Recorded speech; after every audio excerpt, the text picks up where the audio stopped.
Okay, we will now return to our regularly scheduled programming. Sorry about that interruption, but that'll work out. It's sort of halfway through my lecture anyway. To continue, I read your writing assignments, and I'm going to read some examples, as I said. This one, you'll recognize it if it's yours, but I'm not going to tell anybody whose it is, who it belongs to. The question was, should females and males both be obligated to serve in the military?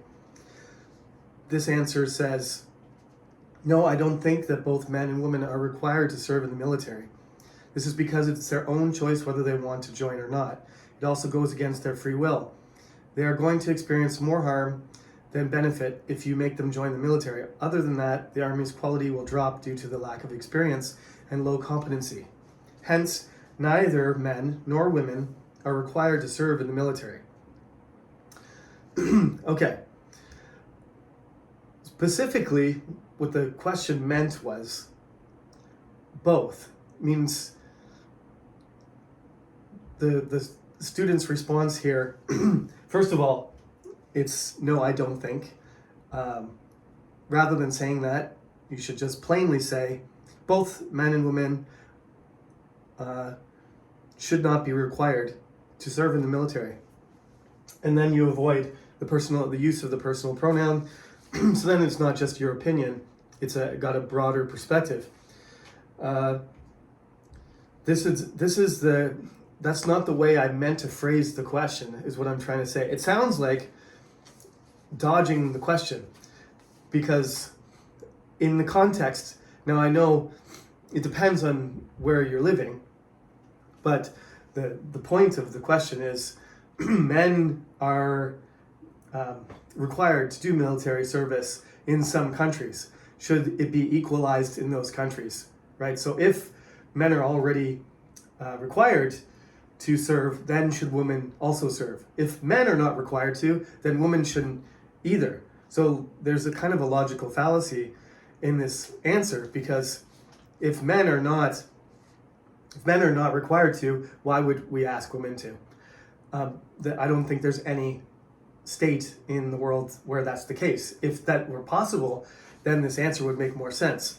But in every state that has mandatory military service, it's men first, and then they can include women secondly. I'm not sure which states in the world do that, if any. So anyway, this response is a good one when it's concerned with volunteer army versus conscripted armies, right? So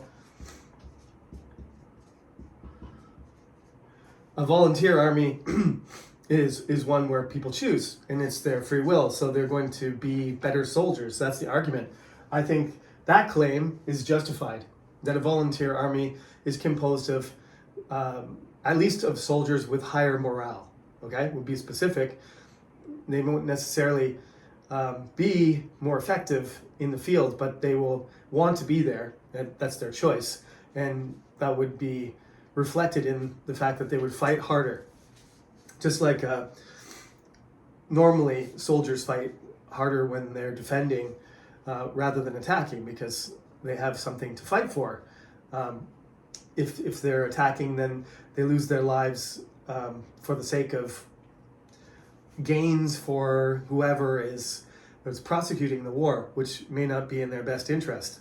So yes, this is a very complicated question. So the answer does need to be detailed, and it does need to follow sort of a logical progression. And the premise, I didn't go into the philosophy like I promised yet, but the premise is the thing that you base all of your argument on. You start with the premise, which the premise here is,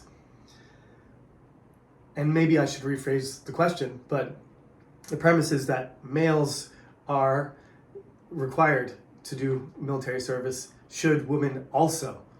But as I read it again, my first inclination may be wrong because I said both. And if you're from a country where there is no mandatory service, then this answer would make sense. But we have people from different countries. So in Korea, that wouldn't make sense. This is the debate in Korea is should we stop men from serving mandatory service? Not in this case, but maybe they should be an all volunteer army. The problem is North Korea has their armies. I don't know how large it is actually, but supposedly it's the largest army in the world, right? Including all their reserves and their conscripts.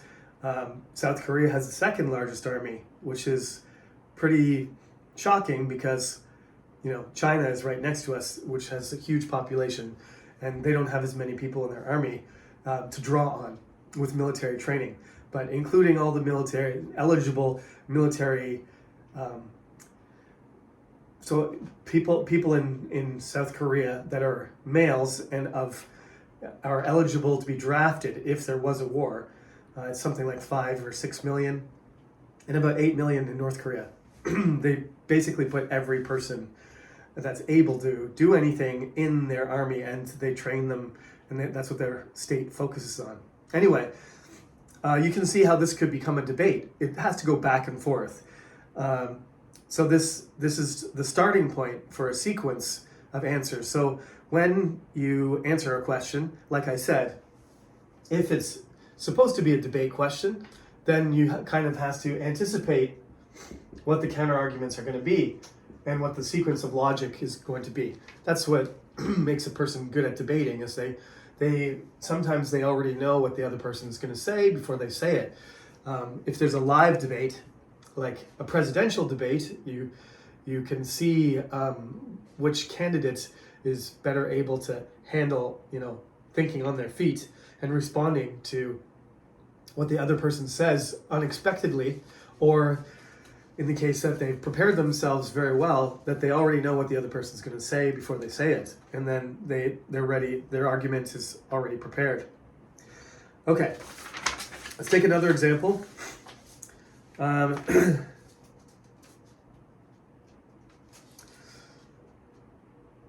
The second question is related to the first, right? Should mandatory military service be abolished? And naturally, the first student in their homework said yes. But I'm going to choose another student's answer and say, introduce to you what they said. National security is one of the most important things and is very closely related to military. So mandatory military service is important too and should not be abolished. The first reason is that Korea is a country under a truce, which means still at war, right? And confronting North Korea, at war with North Korea. Not only must we be cautious in changing the military system, but it could be fatal to national security as the number of soldiers decreases. Currently, choosing a volunteer army carries a significant risk as it leads to a reduction in military power. I thought this was very well said. The second reason is that volunteers have many side effects. Of course, there are many advantages to choosing a military volunteer system, but it also has side effects. I think it is also an unequal system due to concerns about the perception that most wealthy upper-class people will not join the military, while the relatively lower social class will join the military. So that is one of the concerns, is that the volunteer army would be composed of people from a certain class or living in a certain region, right? That is true, that there's a higher percentage of people who join the military in certain regions in every country.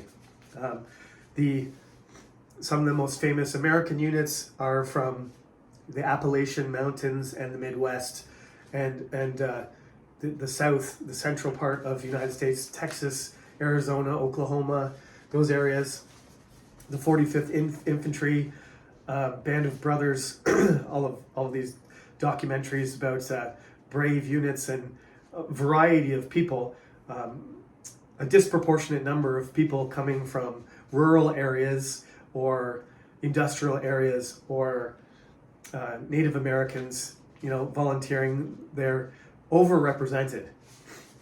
So this could be the case in social class in Korea, or it could be different province by province, or according to wealth and status. Good points.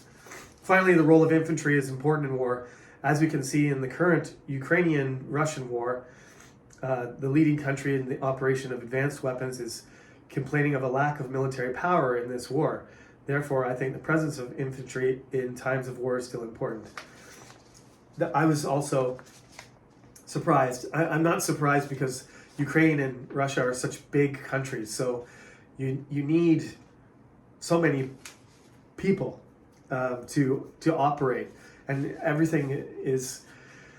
It's not a good thing or a bad thing that technology isn't the ultimate deciding factor yet, but certainly the required manpower in order to prosecute the war in Ukraine was surprising to me, and it's evidence that certain people are going to say it's evidence that we should not reduce the numbers of people that are available. So that's a very thorough answer. It's got 3 points supporting it, and it's debatable, of course.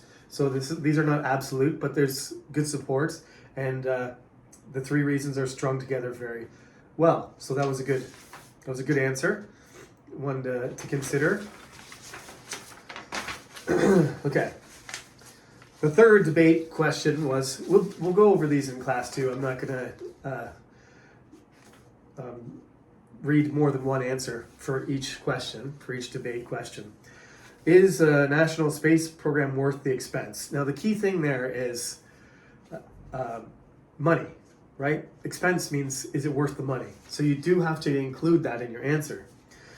I think it depends on a country's situation. Okay, just say it depends on the country's situation. It's a bad decision to spend money in a national space program if the country is suffering or still developing through difficulties with their financial resources. Though in the modern world it is necessary to keep up with others by expanding, we also have to keep in mind what the situation that would create if the transition happened. Needs more specific details. Good start, but narrow it down. We can talk about a certain country, or we can talk about what kind of suffering or developments need to happen first. At what point is it okay to start funneling money into a space program? Another student said it was related to national security. So again, the justification for it is that you need to protect your country from other people who may have bad intent, and therefore you've got to you have a justification for using a certain amount of money for that. Okay. Finally, should there be incentives for parents to have more children? As you can see, multiple questions here are related to international situations, but they're all very applicable to Korean society. I have lived in Korea for a long time, so I chose these issues on purpose. As for incentives to be given by the government, it depends on the country's population or birth rate.